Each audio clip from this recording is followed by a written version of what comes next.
এই হজ 10 তারিখ না, কোরবানি ঈদুল আজহা, কোরবানির ঈদ, এর ইতিহাস তো আমরা এক জুমায় বলছিলাম। এবং সংক্ষিপ্ত কিছু মাসাইল মোটামুটি আমাদের জানা আছে, তো আর একটু স্মরণ করে দেওয়া। কোরবানি গরু, মহিষ এগুলি 7 জন পর্যন্ত দেওয়া যায়।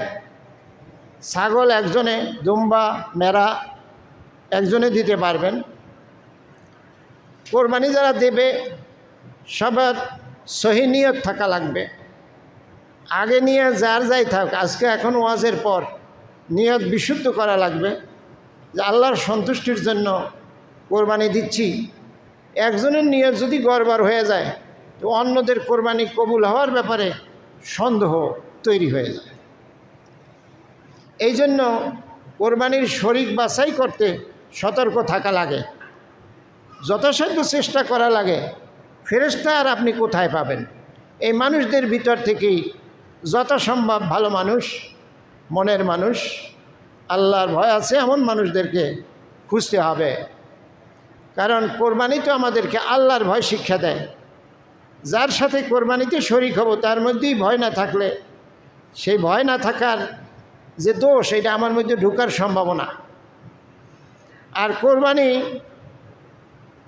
ঈদে দেখেন ইসলামের কি সুন্দর শিক্ষা। যে কোনো আনন্দ, ঈদ মানে হলো আনন্দ। আর ঈদের আরা করতে হলো যে বারবার ফিরে আসে। এই যে কোরবানির ঈদ আর রোজার ঈদ, এটা কি একবারই আয়ে না বারবার আয়ে?